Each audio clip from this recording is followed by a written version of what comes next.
ہمارے معاشرے میں ایک تصور جو کہ غلط تصور ہے یہ بھی پایا جاتا ہے کہ لڑکی والا آگے بڑھ کر رشتہ نہ پیش کرے، رشتہ لڑکے والا آگے بڑھ کر پوچھے،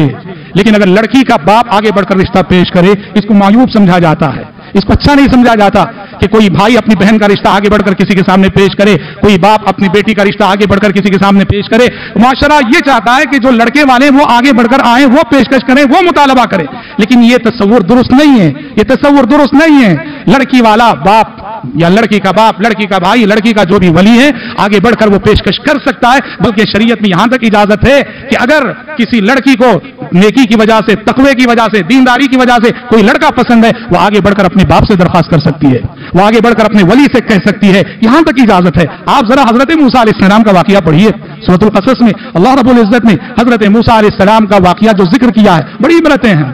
موسیٰ علیہ السلام مدین پہنچے،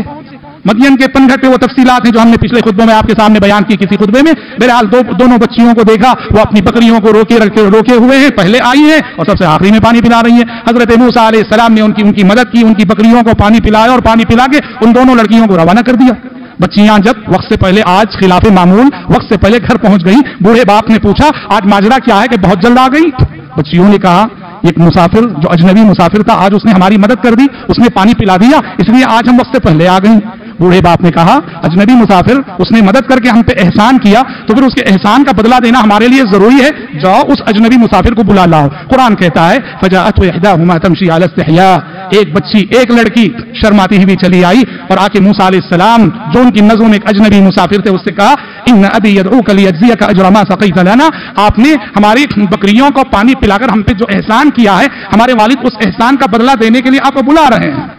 موسیٰ علیہ السلام پہنچے گھر، فلما جاءه وقص عليه القصص قال لا تخف نجوت من القوم الظالمين، موسیٰ علیہ السلام نے سارا ماجرا بیان کیا، مصر سے کب نکلے، کیوں نکلے، کیسے نکلے۔ تو شیخ مدین کے اس بزرگ شخصیت نے کہا اب مت ڈرو، آپ ظالموں سے نجات پا کے پرامن مقام پہ آ گئے۔ اس کے بعد قرآن کہتا ہے ایک لڑکی نے، ان دو بہنوں میں سے ایک بہن نے، باپ کی ان دو بیٹیوں میں سے ایک بیٹی نے اپنے باپ سے ایک درخواست کی۔ کیا درخواست کی؟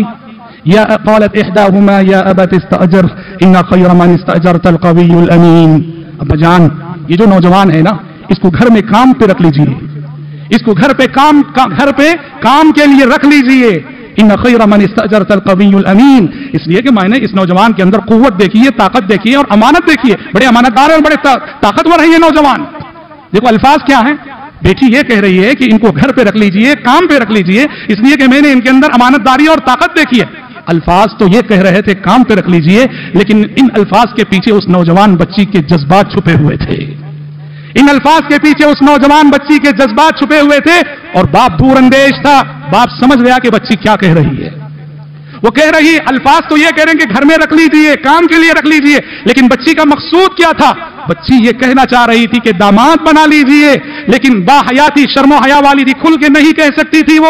وہ اپنے مقصود کو، اپنے جذبات کو الفاظ کے پردوں کے پیچھے چھپائے ہوئے تھی۔ دور اندیش باپ اس مقصد کو سمجھ گیا۔ ماں باپ کو کے لیے ضروری ہوتا ہے اپنے بچوں کے جذبات کو سمجھنا، ان کے الفاظ، ان کے جملوں سے، ان کی گفتگو سے۔ اسی لیے دیکھو جب بچی نے یہ کہا کہ ان کو کام پہ رکھ لیجئے، اور بزرگ باپ نے موسیٰ علیہ السلام سے کیا کہا؟ قرآن فوراً کہتا ہے انی اريد ان انكحك احدى ابنتي هاتين، دیکھو میں اپنی ان دو بچیوں میں سے ایک کا نکاح تمہارے ساتھ کرانا چاہ رہا ہوں۔ درخواست بچی نے کی کام پہ رکھنے کی، اور درخواست کو سن کر باپ پیشکش کر رہے ہیں موسیٰ علیہ السلام سے کام کی نہیں، نکاح کی پیشکش کر رہے ہیں کہ میں تمہیں اپنا داماد بنانا چاہتا ہوں اور اپنی ان دو بچیوں میں سے ایک کا شوہر بنانا چاہتا ہوں۔ انی اريد ان انكحك احدى ابنتي هاتين على ان تأجرني 8 حجج۔ اہل علم کہتے ہیں وہ ایک طرح سے دبے الفاظ میں اس نے اپنے باپ سے اپنی خواہش کا اظہار کیا، اور باپ کی دور اندیش نگاہوں نے اس کو تاڑ لیا۔ بیٹی کے جذبات کو تاڑ کر باپ نے ان جذبات کو پورا کیا، اور موسیٰ علیہ السلام کا نکاح اس لڑکی سے ہو گیا۔ تو اس طرح یاد رکھیے کہ لڑکی کا آگے بڑھ کر اپنے باپ سے یا اپنے بھائی سے کہنا، اس میں کوئی غلطی نہیں۔ غلط یہ ہے اور 1000 بار غلط ہے کہ اپنے ولی، اپنے گھر والوں اور خاندان والوں کی اجازت کے بغیر وہ ڈائریکٹ کسی لڑکے کے رابطے میں آئے اور اس سے وہ ہم کلام ہو، اس سے وہ پیشکش کرے، یہ 100 بار غلط ہے۔ لیکن باپ سے کہنے میں لیکن شرط یہ ہے کہ کہنے کی بنیاد یہ ہو کہ دین کی بنیاد پہ پسند کیا جا رہا ہو، اخلاق کی بنیاد پہ پسند کیا جا رہا ہو، اچھے کیریکٹر اور کردار کی بنیاد پہ پسند کیا جا رہا ہو۔ تو لڑکی یا لڑکی کے سرپرست کا آگے بڑھ کر پیشکش کرنا شرعاً اس میں کوئی مضائقہ نہیں۔ حضرت عمر بن خطاب رضی اللہ تعالیٰ عنہ نے